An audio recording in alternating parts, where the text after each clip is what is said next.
বাবার মাথায় জল ঢেলে আজ কিন্তু নতুন কড়াইয়ে রান্না করব। আর এই ব্লগটা তোমাদের সাথে শেয়ার না করে পারলাম না, কারণ আমি ছোট ছোট সবই তো তোমাদের সাথে শেয়ার করি।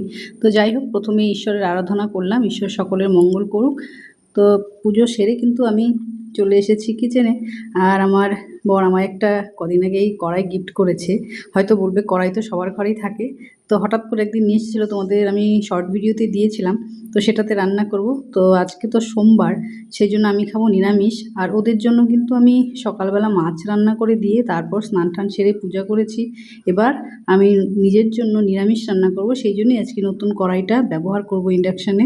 তো যাই হোক, আমি চাল আর মুগ ডালটা ভিজিয়ে রাখবো। আর প্রথমে কিন্তু পুজো সেরে প্রসাদ নিয়েছি, তারপর একটু চা করে আমাকে খেতে হবে। উপোস ছিলাম, তো রান্নাটা হতে যেহেতু দেরি হবে, তো আমি কিন্তু মাঝখানে এক গ্লাস ছাতুর শরবত আর একটু চা বিস্কিট খেয়ে নিয়েছি। তো চালটা ডালটা ভালো করে ধুয়ে নেব। আর সোমবারগুলো যে গেল, প্রত্যেকটা সোমবারই কিন্তু আমি নিরামিষ খেয়েছি।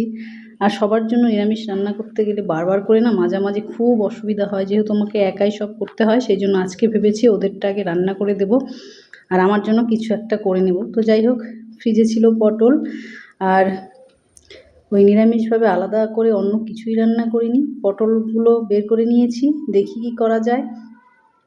আর এদিকে দেখো, চা আমার হয়ে গেছে, এবার চাটা খেয়ে নেব। আসলে কি হয়, পুজো করলে না মনটা এত ভালো লাগে, তখন কিন্তু মনে হয় যে রান্নাটা করে খাওয়া হোক না কেন, সেটাই কিন্তু শান্তি লাগে। কিন্তু আমিষ খেতে আমার মনই চাইছিল না। প্রথম প্রথম তো বুঝতাম না, যাই হোক সেভাবে খেয়ে নিতাম। তো গত 2-3 বছর থেকে দেখছি আমার জল ঢেলে আর আমিষ খেতে ইচ্ছেই করছে না। তো যাই হোক, কড়াইটা বসিয়ে দিয়েছি। আমি আজকে যে রান্না করব, না খিচুড়ি, না পোলাও, না ভুনা খিচুড়ি, আমি যে কি করব নিজে নিজে, মানে নিজের ইচ্ছা মতো করব, তোমরা দেখো। প্রথমে কিন্তু কড়াই বসিয়ে কড়াই আমি দিয়ে দিয়েছি, আর এইদিকে এক টুকরো আদা আমি গ্রেটার দিয়ে গ্রেট করে নিচ্ছি। তো কড়াইয়ে কিন্তু আমি এবারে ফোড়ন দিয়ে দেব 5 ফোড়ন, আর তার মধ্যে দিয়ে দেব গ্রেট করা আদা। তো ভালো করে আদাটা আর 5 ফোড়নটা একটু লালচে লালচে করে ভাজা হয়ে গেলে তারপর আমি ধুয়ে রাখা চাল আর ডালটা দিয়ে দেব।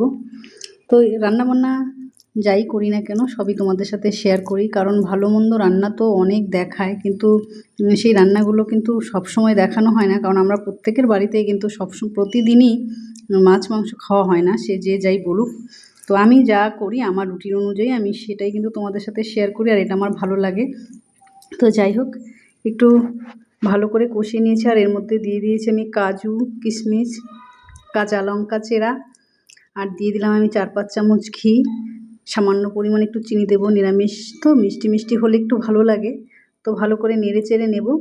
আর এতে বললাম না কি রান্না হচ্ছে আমি নিজেও জানি না। যাই হোক, এর মধ্যে দিয়ে দেব নুন, জিরে গুঁড়ো, ধনে গুঁড়ো আর হলুদ। তো ভালো করে নেড়ে চেড়ে তারপর দিয়ে দেব জল, যেহেতু ঘিয়ের পরিমাণটা একটু বেশি দিয়েছি, বেশ ঝরঝরি হবে। তো দেখা যাক কতক্ষণ লাগে হতে। তো এদিকে কিন্তু আমি পরিমাণ মতো জল দিয়ে দেব, ঢাকা দিয়ে সুসেদ্ধ হবে। তো ততক্ষণে আমি একটু চলে যাব ছাদে। সকালবেলা কিছু কাচাকাচিও ছিল, তো সেগুলো জামা কাপড় যেগুলো শুকিয়েছে নিয়ে আসবো, আর বাকিগুলো উল্টে দিয়ে আসবো। তো এদিকে আমার হতে থাক খিচুড়ি। আর আজ সকালে তো আমি ছাদে যাইনি, তো এখন রোদের মধ্যে গেলাম, প্রচণ্ড রোদ, কিন্তু তবু আমার ছাদে যেতে ভালো লাগে। তার কারণ গেলে গাছে কিছু না কিছু পাবোই। এই যে দেখো, জামা কাপড়ের সঙ্গে কিন্তু আমি ঝিঙেও নিয়ে চলে এসেছি, এটা দিয়ে বড়া বানাবো। তো যাই হোক, জামা কাপড়গুলো পরে আস্তে আস্তে গোছাবো। এদিকে গিয়ে দেখি আমার খিচুড়িটা কতদূর হয়েছে।